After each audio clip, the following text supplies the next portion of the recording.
नमस्कार, मी कल्पना तुमचे अगदी मनापासून स्वागत करते। चला आज आपल्याला ओल्या हरभऱ्याची भाजी बनवायची आहे। आता इथे बघा, ही ओली हरभऱ्याची भाजी ना अगदी कवळी कवळी घ्यायची। ही बघा, अगदी शेंडेच घ्यायचे, बाजारामध्ये येते ना विकायला त्यावेळेस ना थोडेसे ना जास्त मोठी असती, पण मग आपल्याला अशी तोडून घ्यायची। हे बघा या पद्धतीने। आता ही भाजी मी ना गावावरून आणलेली आहे, शेतातून तोडून आणलेली, अगदी शेंडे शेंडेच तोडायची। हे बघा, चवीला छान लागते आणि थोडीशी ही भाजी ना अशी खाऊन बघितली ना कच्चीच तर आंबट लागते थोडीशी। अगदी शेंडा घेतलेला हे बघा या पद्धतीने। आता सर्वात पहिले भाजी मी पहिले धुवून घेतलेली आहे आणि पाणी पूर्ण तिचं ओलं म्हणजे निघून गेलं पाहिजे, पाणी नाही राहिलं पाहिजे। हे बघा, अशी भाजी मी पहिले धुवून आणि कोरडी करून घेतलेली। चला आता आपण झटपट भाजी करायला सुरुवात करू। आता इथे बघा, कढईमध्ये मी तेल घालून घेतलेलं आहे। आता तेल तुम्ही तुमच्या आवडीनुसार घालायचंय। आता तेल गरम झाल्यानंतर आपल्याला आहे ना त्याच्यामध्ये पहिले लसूण घालायचं। आता तुम्ही जिरं खाता असेल तर जिरं पण घालू शकता, पण मी जिरं काही घालत नाही हरभऱ्याच्या भाजीमध्ये। आता लसूण मी आहे ना हे बघा थोडासा आहे ना ठेचून घेतलेला आहे, तो घालून घेऊ पहिले।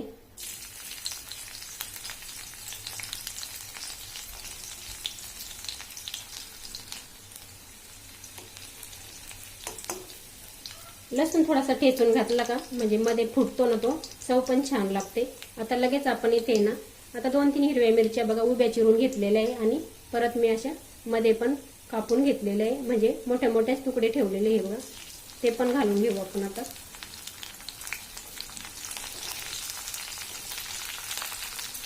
हे बघा, मिरची पण छान तळलेली तेलामध्ये आणि लसूण पण छान आपला थोडासा लाल झालेला आहे। आता आपण याच्यामध्ये ना भाजी घालून घेऊ लगेच।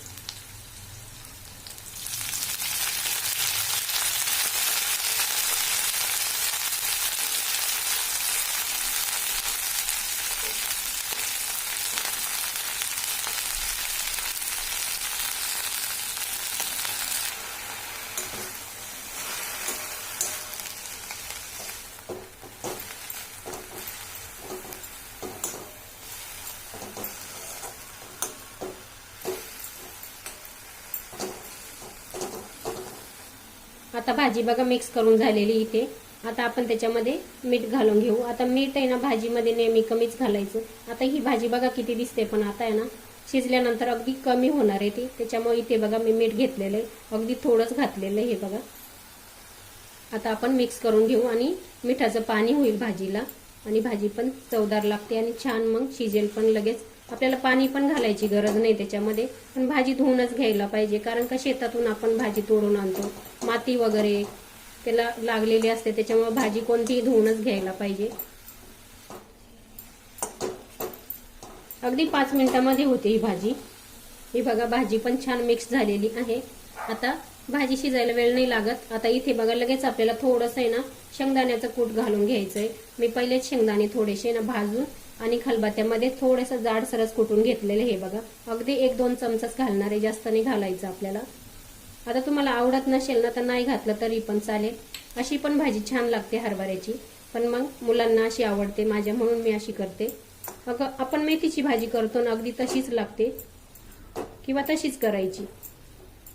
आता इथे मी पालेभाज्या जेव्हा बनवते ना त्यावेळेस ना मी ना झाकण ठेवत नाही, नाही तर भाजी काळी पडते। हे बघा, आपण अजून 2-3 मिनिटं होऊ देऊ तिला।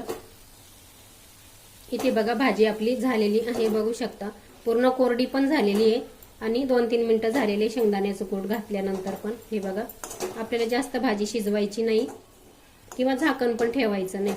हे बघा झालेली आहे आपली हरभऱ्याची भाजी आणि शिजून बघा किती कमी झालेली ती, आणि गरम गरम खायची खूप छान लागते। आता आमच्या गावाकडे ना शक्यतो आम्ही ही भाजी ना नागलीच्या भाकरी बरोबर खातो, अशीच गरम गरम बनवतो, शेतातून तोडून आणायची आणि लगेच बनवायची आणि लगेच नागलीच्या भाकरी सोबत खायची किंवा बाजरीच्या भाकरी सोबत खायची। तयार झालेली आपली हरभऱ्याची भाजी, करून बघा तुम्ही पण। आता हिवाळ्यामध्ये ना भरपूर अशी ना हरभऱ्याची भाजी बाजारामध्ये विकायला येते, तुम्ही नक्की आणा आणि करून बघा आणि खा, छान लागते। इथे बघा मी गॅस आता बंद केलेला आहे। हे बघा भाजी आपली तयार झालेली आहे। चला नक्की करून बघा तुम्ही हरभऱ्याची भाजी। व्हिडिओ बघितल्याबद्दल तुमचे मनापासून खूप खूप खूप धन्यवाद।